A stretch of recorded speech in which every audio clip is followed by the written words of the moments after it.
Hi, this is Melinda Ironmonger with CalSWEC. I am joined today with three colleagues from the Youth Engagement Project.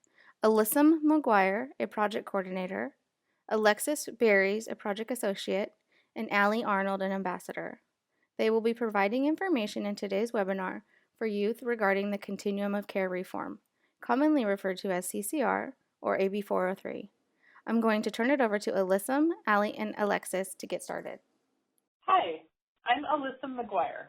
I coordinate the Youth Engagement Project, and our focus is on helping county foster care systems and the California Department of Social Services to involve youth when they make decisions about foster care.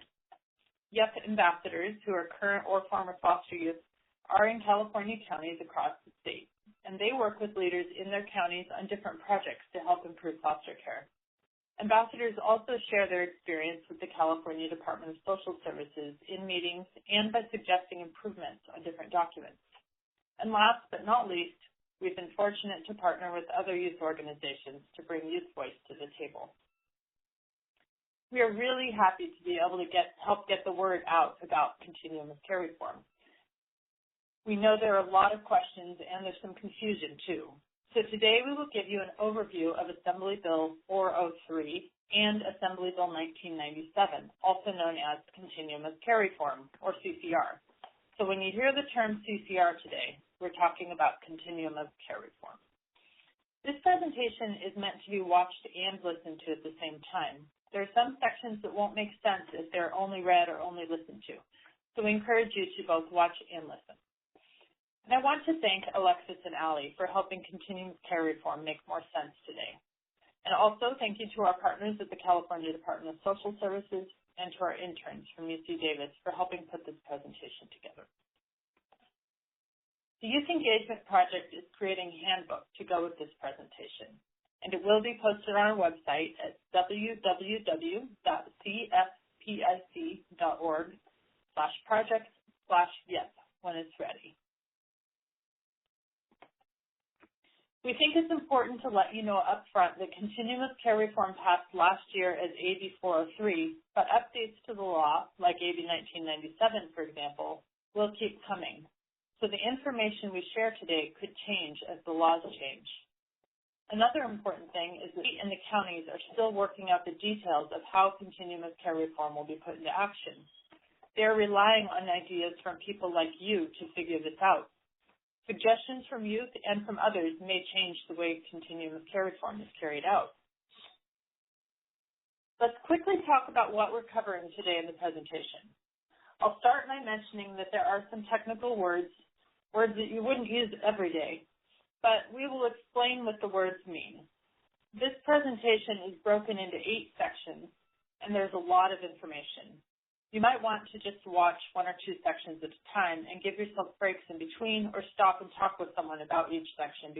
We'll talk about the basics today, starting with what we know from youth about foster care before Continuum of Care Reform and what the vision is for the system after the new law is put into effect. We'll go over some of the main tools Continuum of Care Reform uses to achieve its vision for a better foster care system, like child and family team meetings, short-term residential therapeutic programs, and resource families. We'll also talk about special considerations written into the law for youth with certain experiences. Finally, we'll discuss the very important topic of who is involved in helping figure out how to put Continuum of Care Reform into action and how you can be involved. As a youth who has experienced foster care, your ideas are important. Okay. Hello, my name is Allie Arnold. I am a YEP ambassador and peer mentor for the Youth Engagement Project. I have 3 years of experience in the foster care system, and I was adopted at the age of 21 years old. As an ambassador for YEP, I work in Stanislaus County and have local projects that help better the foster system in my county. We are going to start by breaking Continuum of Care Reform into 2 parts. We will start with the Continuum of Care, which explains youth experience of foster care system now. Then we will discuss the reform part, which explains the vision of AB 403. Programs in this section are meant to represent some of the major aspects of the system that foster youth have described to us and what exactly AB 403 and AB 1997 is intended to improve. Continuum of care means the range of placements and services available to youth in the foster care system.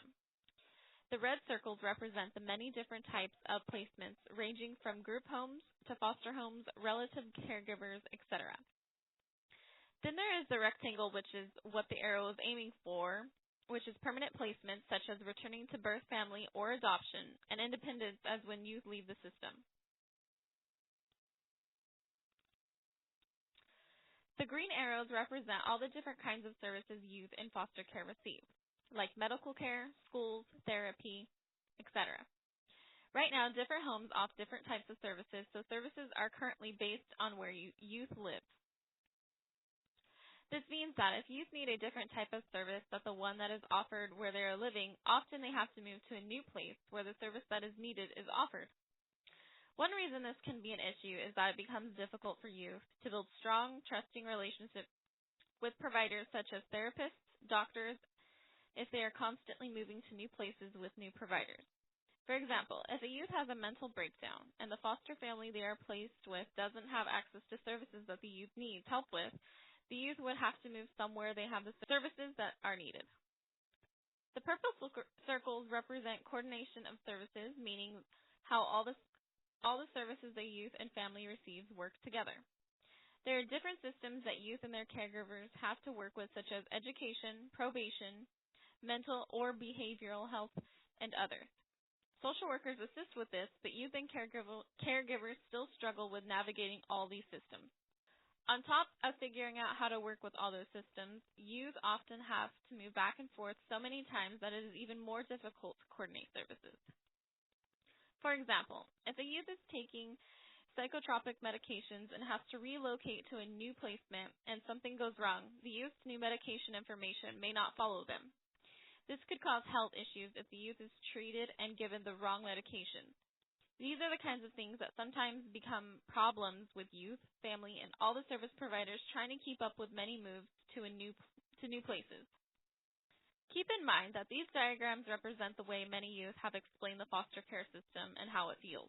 The system starts with many different types of levels and homes. Then add all the services that are different depending on where the youth lives. Next, add all the moves back and forth to the different placements. And finally, add the difficulty coordinating how services work together. Looking at this is very chaotic and confusing, as well as overwhelming. As youth going through this system, it can be very discomforting, stressful, and cause more mental health issues, so changes need to be made. The vision of this reform for foster youth to experience individualized youth and family voice, family-based settings, permanency and independence, and stable homes. The main focus is to reduce inconsistencies and put the focus on permanency and independence. There are less red circles, meaning there are fewer types of care, and this puts the focus on permanency and independence for youth. We'll talk about the word permanency later in this presentation, but for now I'll mention that independence means you will learn skills like how to cook, get a job, and you will also be able to connect with resources like money and housing. The point of these skills and resources is for you to set up so that you can achieve your goals and so you can successfully live independently without foster care. Instead of youth having to move to different placements that offer the services they need, services will now go to wherever the youth is living. The services that are provided to youth are expected to be culturally relevant to each individual youth and need to meet the specific needs of each youth. That means there is a strong focus on youth-specific needs and cultural beliefs. Youth will experience fewer moves between homes and more permanent family or independent placement. This will allow youth to build stronger, trusting relationships with providers. The services that each youth may need will be coordinated around their placement and their need for services. This reduces the amount of moving back and forth. The foster care system now is chaotic and confusing. The goal of CCR is to create less chaos and confusion, keeping in mind that the system will still have challenges, but CCR is a big step in the direction of changing the system by starting with changing the places youth live. In the next sections, new types of places will be discussed by Alexis. Hello, my name is Alexis Berries, and I'm the Project Associate with the Youth Engagement Project. I have 18 years of lived experience in foster care. The focus of my job with the Youth Engagement Project is to staff meetings at the California Department of Social Services to provide youth perspective on various policy topics, as well as helping our ambassadors to bring their voices forward at the state level. Child and family teams. What are these? Well, first, this is a technical term, and we'll just say CFT instead of child and family team. So you may hear me say CFT a lot in this part of the section of the presentation. A child and family team is a meeting that would be held at least every 6 months while in care, or more than that on a case-by-case basis. The CFT is where the teams are that includes everyone who is involved in your case plan is to be present and ready to work together to identify the best needs. That will include social workers, placement staff, and most importantly you. These meetings are the best place for you to advocate for your needs. To have the best outcome, you should prepare a list of concerns you need addressed and questions you may want answered the day before. You may also have heard of a CFT in other forms, such as a TDM, Team Decision-Making Meeting.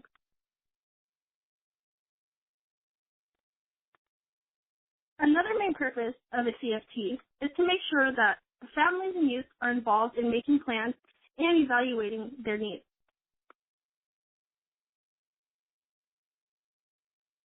If you are wondering who is in charge of making sure the CFTs happen, the answer is your social worker or your probation officer. You can also talk to your social worker or probation officer if you don't feel included in your CFT. It is important that your voice is heard at each of your meetings. They happen as often as needed, but you will not need to go more than 6 months without having one, similar to court, as you have a hearing every 6 months for dependency.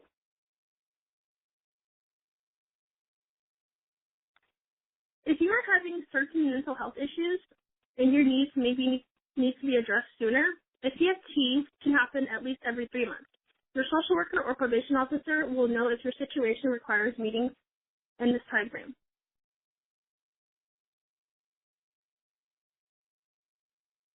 So in summary, a CFT is a term for a child and family team. CFTs make sure that your service providers work together and make sure that you and your family's voices are heard. Your social worker and probation officer is responsible for making sure that your CFTs happen and that you are involved in them. You will have a CFT at least every 6 months.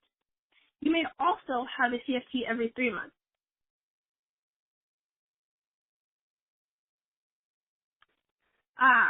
Okay. So short-term residential therapeutic programs. What are they and how do they work?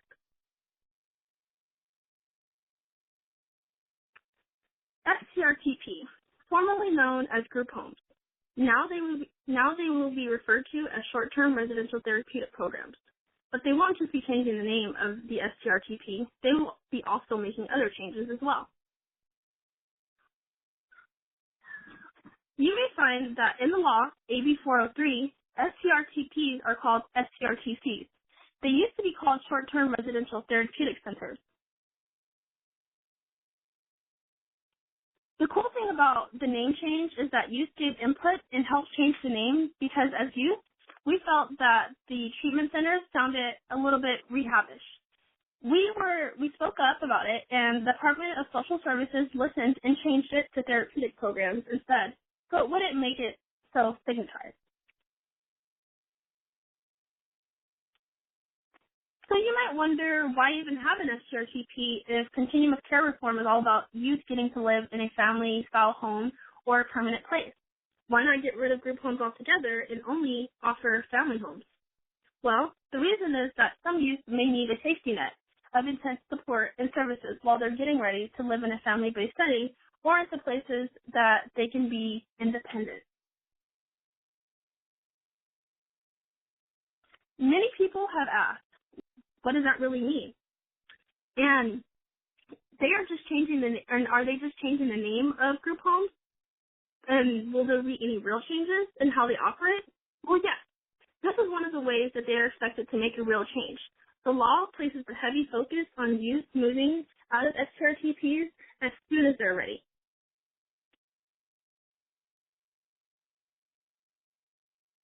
In other words, they should live in an STRTP for the shortest amount of time as possible, each individual. So will there be any training for staff? Yes, more training will be required.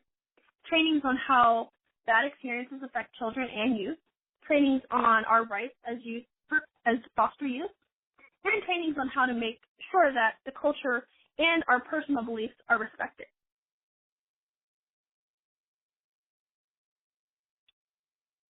How will STRTPs be held to standard? Well, government agencies will monitor STRTPs.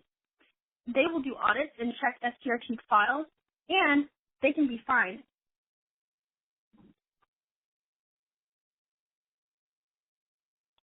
Continuum of care reform requires that all STRTPs become accredited. Accredited means that organizations will have to be evaluated by an organization to make sure that they meet every very strict requirement for quality of care. The 3 organizations across the United States that will give the STRTP a list of standards they will have to meet, for example, minimum training requirements, cleanliness, proper service for youth. These organizations send people to randomly check the facilities and to do reviews on the STRTPs, which can sometimes last for several days. There are very intense evaluations. Once an STRTP passes the evaluation, they are accredited. They will continue to be evaluated and must keep the standard high, so that way they don't lose their accreditation. Youth will be involved at this level. The organization who is doing the accrediting will ask the youth what they think about the STRTP they live in and if there's any problems with their placement. As mentioned before, accrediting organizations will also continue to do random checks of the STRTPs to make sure that they still meet the same standards. In addition, they will also be paid differently. The amount of money depends on several factors, like the type of services you need. For example, they have to make sure that the STRTP is getting enough money to pay for the extracurricular activities like sports and transportation needs for youth. Group homes are provided more time to switch over to the new standard. Some group homes for foster youth will get an extension up to 2 years. Group homes for probation youth can get up to 3 years extension. Your county can apply for an extension for any group home you live in, even if your group home is in a different county. The state government is helping to make sure that these group homes get the extension are still being tracked. They are setting up databases and websites to do so. The website will include information that counties can check about the group homes, including things like reports against the group homes and recommendations for the group homes. So, in summary, youth should live in an STRTP for the shortest amount of time possible. STRTPs will be accredited. Group homes may be able to receive an extension. Staff will have additional training requirements. There will be a database to track these group homes that have extensions, and there will be a website where the counties can see important information about the group homes. Now that we have discussed about group care settings, we will talk about the other types of placements youth can live in under Continuum of Care Reform, which are called resource families. The other homes are called resource families, and they are basically caregivers in a family type of setting that is not a group home. Adopted families, relative caregivers, guardians, and foster families will all be called resource families under CCR. Of course, that's just a technical term. For example, when you are adopted, you might just call them your family, not necessarily your resource family. And also, legally, the courts might not refer to them as resource families, so you can expect other terms to be used sometimes. Resource families have to complete a thorough background check, which is part of the process of becoming a resource family. The resource family home has to have an environment assessment to make sure their house is a safe and healthy place to live for youth. The potential resource family will have to go through a family study. In the law, this is called a psychosocial assessment. They do a family study to understand the strengths of the family and also to learn about where the family may need some more help or services so that they can do a great job of taking care of foster children and youth. The family study also looks at why the family wants to be a resource family and their ability to make a real commitment to a child or youth. Looking at their ability doesn't mean they have to adopt or become a guardian. It just means if they do want to adopt or become a guardian, we already know they are able to.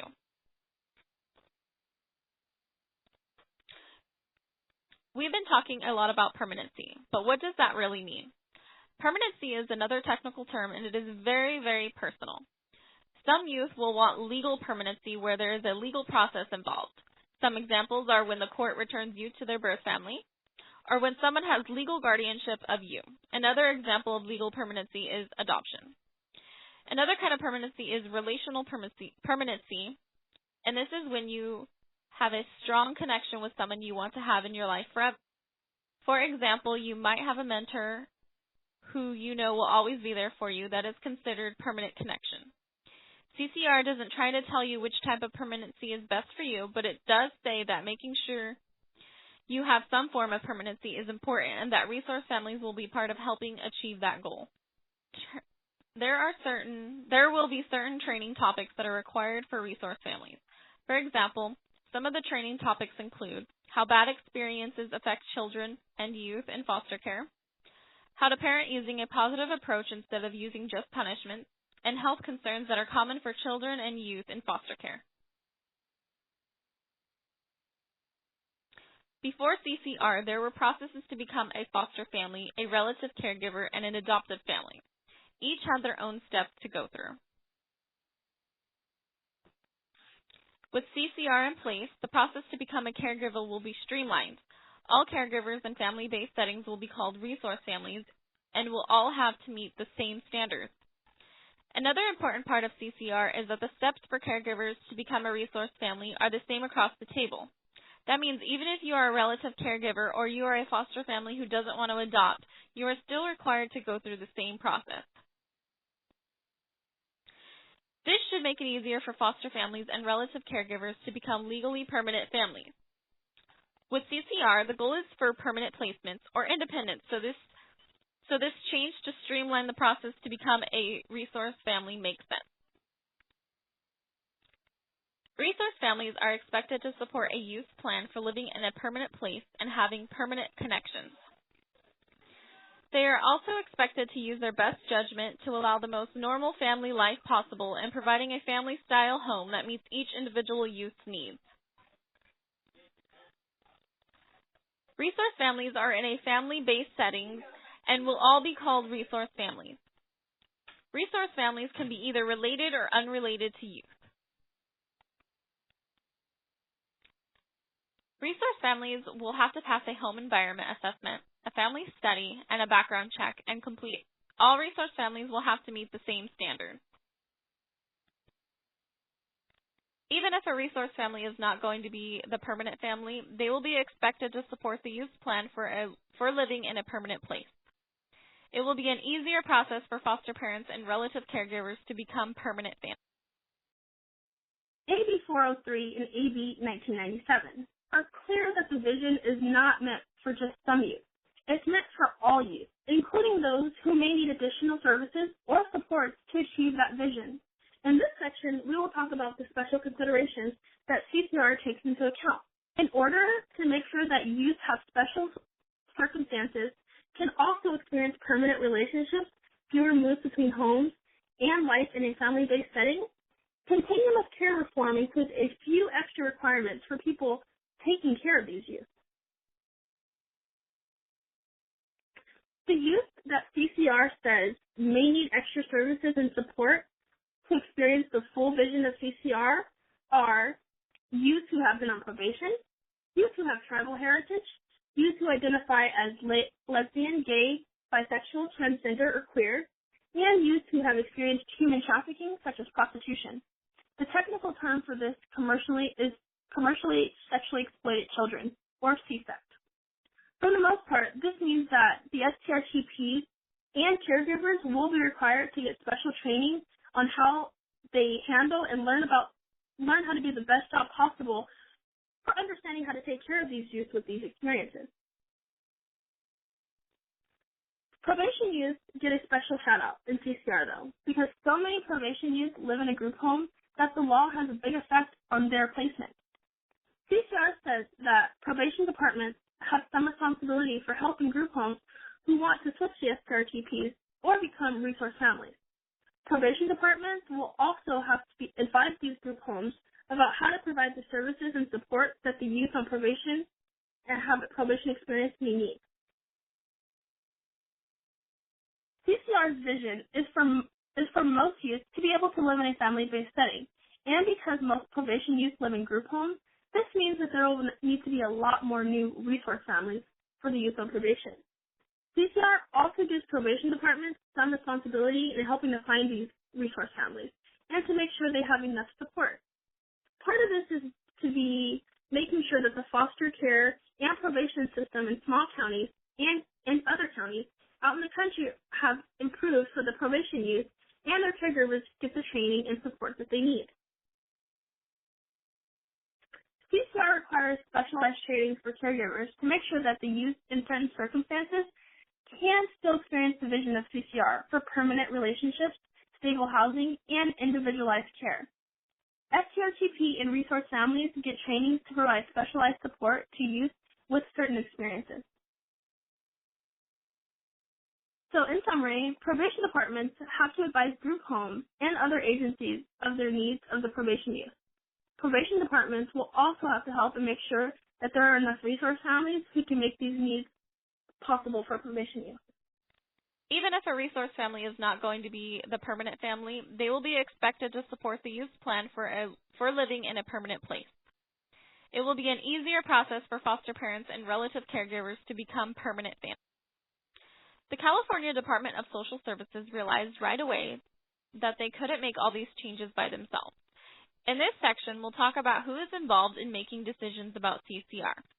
In fact, one of the important things about Continuum of Care reform is that youth are so involved in making decisions about their lives and in working together with the state and their counties in figuring out how to put this law into action.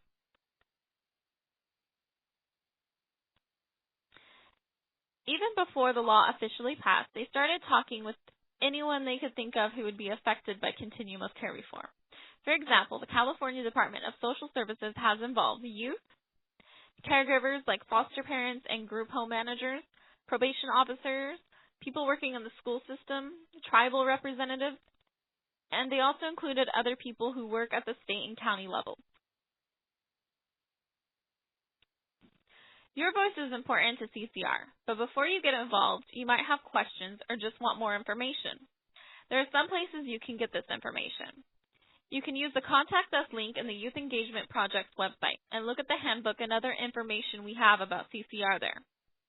You can check out the government CCR website listed here in this presentation. You can email the California Department of Social Services and ask them to start sending you the monthly CCR newsletter. One of the main ways the Department of Social Services is involving youth is through different meetings. There are different types of meetings like work groups, where a group of people work together to figure out how to deal with certain aspects of CCR, such as deciding the process of becoming a resource family. There are also focus groups where the state will get your ideas and opinions. There are plenty of ways to make a difference in Continuum of Care reform. The California Department of Social Services has asked for help writing and changing documents that counties, foster family agencies, and STRTPs will use to put CCR into action. This presentation is actually an example of that. The state realized that there is a lot of confusion about CCR and that youth need to know what to expect, so they asked the Youth Engagement Project to help get correct information out to you. They have also asked for help with things like figuring out what trainings caregivers should have, and on surveys youth can use to share if they are satisfied with their placement or not. You can also email your questions and ideas to people who specialize in CCR at the California Department of Social Services at ccr@dss.ca.gov. Another way Another good way to get involved in CCR is to get in touch with a local youth organization. Examples of some great organizations you can talk to are the Youth Engagement Project, Voices, California Youth Connection, and UC Davis Care Center. Contact information for these organizations is listed here, and you can also do an internet search or email us through our website at www.cfpic.org/projects/yep for their contact information. We have heard over and over again that a lot of youth haven't even heard about Continuum of Care reform yet, and that the youth who have heard about it are sometimes getting the wrong information.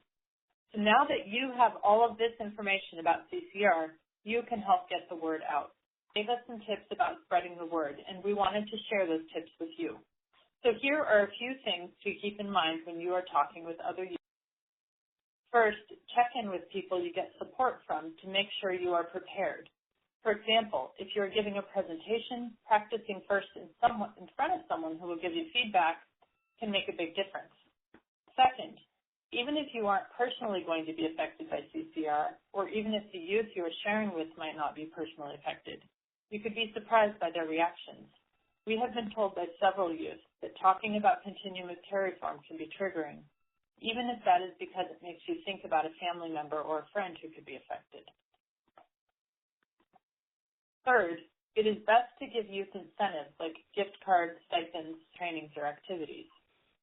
Fourth, it is important that youth are included as soon as possible so they have the greatest chance of having a voice in CCR.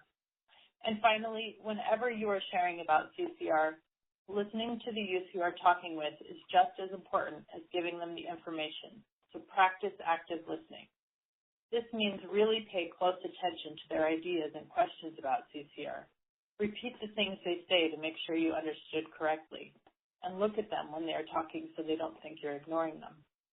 Youth like you can make a big difference in helping others understand this important law. Thank you for joining us for this presentation. We hope you have a better understanding of Continuum of Care reform and that you will get involved and help spread the word. The voices of youth who have experienced foster care are critical in making the vision of Continuum of Care reform a reality and in helping to make the foster care system better for future generations. Thank you.